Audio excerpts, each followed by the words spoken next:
This is a very unique case. She was missing 2 teeth on top. Let's show you what it looks like. Did your orthodontist just tell you that you need to take out 1 single tooth on the bottom? Time for some PFOing so you know where you're going. Hey everybody, we are in Anna, Texas, and hi.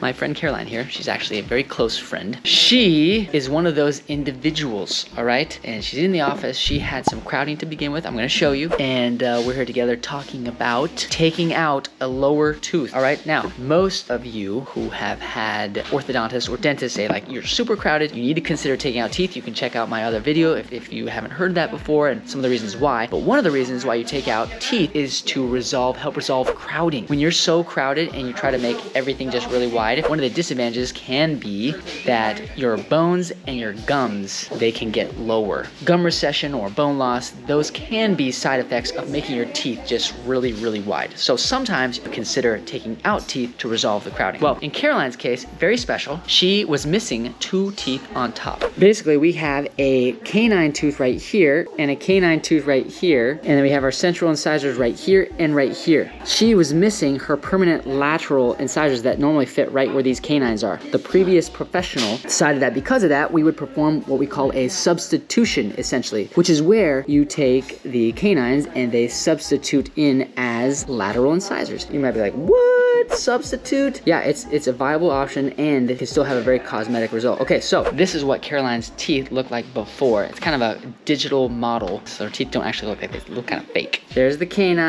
right there and right there, and you're like, whoa, it's kind of pointy. Well, that's what happens when you do a canine substitution. You may end up having to smooth those down, right? You make those smooth, and you bring them down a little bit more. You reshape them. They can help them look a little bit more like laterals. That's what you can do if you're trying to go all the way, all right? So this was our start, our bite, both sides, and we had some spaces to begin with, a little bit of alignment issues. And then down here, boom, look at this. All this crowding down here, right there. And we're gonna try and get all of these teeth to fit in here. Remember, if you check out my overjet video, we want our top teeth to be in front of our bottom teeth, but with all this crowding down here, if we were gonna try and line all this up, she may go into what we call an underbite. If you don't know what an underbite is, you can check out my video about underbites, okay? All the crowding on the bottom, when you line it all up, she might go like this, into an underbite, because we have to close spaces on top and we have to try and line everything up else on the bottom. What we decided to do was take out one of the lower incisors, all right, down on the bottom, and line everything up, close all the spaces, and try to get her bite to come together. We thought that this might be a great option that provides us with efficiency, cosmetic results in a reasonable amount of time. So let's show you what it looks like. This is gonna simulate what it was like to take out a tooth. No, it's not.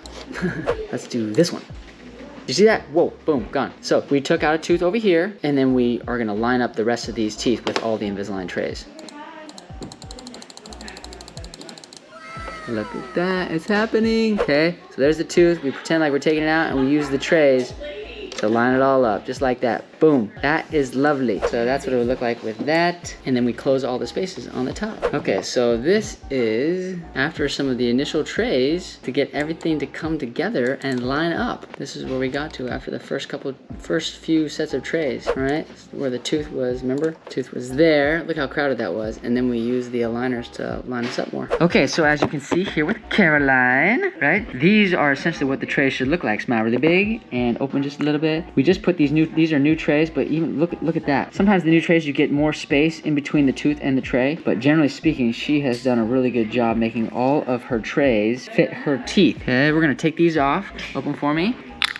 These are example of all the buttons that we might use. We call them attachments. Some people call them buttons. All right, different sizes. Some go up and down. Look, we got a really big one down here, up and down. The reason why we've got that one is because we decided to take out, like we talked about, a lower incisor, one of those teeth down there. Again, it's to help try to make the bite, when we bite down, fit together, bite down, because we were missing teeth on top. And this long one right here, if you look from this side, I don't know if you can see that, but it's a long white attachment right there. It helps control our tooth down here, right? So that when we close the space, this tooth don't just tip over like this, that they straighten up like this. Sometimes you have to have different sized attachments to help us accomplish those things. So this is a very unique case. Caroline, her teeth, again, we were missing the teeth on the top here. These are her canines that would normally come out back here, but we were missing these teeth normally. And so what the previous professionals decided to do was allow these teeth to come down into the position of the laterals. It's called a substitution, right? Substitution. And in order to match that with all the crowding that we had down here, we decided to take out one of the teeth here, bite down for me, to help us maintain our bite on both sides, okay? And get everything to come together very nicely.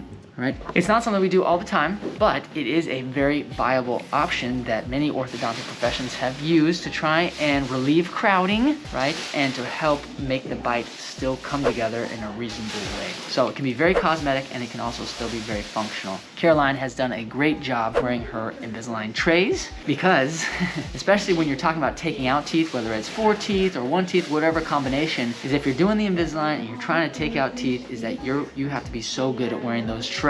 Otherwise, closing those spaces, you're just not going to get the ideal lineup that you would with the braces. So compliance is important. We've talked about that before. Check out the other videos. Caroline has done an excellent job with the lower incisor extraction space. Okay, so substitution can be a great option. The Invisalign can be a great option, but you have to be very good and committed to wearing it. So we're gonna talk to Caroline real fast. What did you think about it when the orthodontist, me, told you that maybe we should take out a lower tooth, 1 tooth on the bottom? Like, be honest, like, what were the thoughts? You think I was crazy? No, I didn't really care because it was in my way anyway. It was in her way. She wanted it to be straight. Okay, it was in her way. Well, what do you think about it now? Now that we've straightened everything out, you're like, yeah, that looks pretty good. It looks good and you can't really tell that it's gone, so it doesn't really matter. Sweet. Okay, so yeah, so some people get worried like, you're gonna take it out and we're gonna close the space. They worry that we're gonna leave a space there. You're not just gonna be missing a tooth. All right, so we took it out, closed the space. All right, now tell me about the Invisalign. How was that? How's it been? What do you think are the good things and the bad things? I'm a very forgetful person and sometimes I'll forget to put it in, but it really doesn't hurt compared to like what I've heard about braces. It doesn't hurt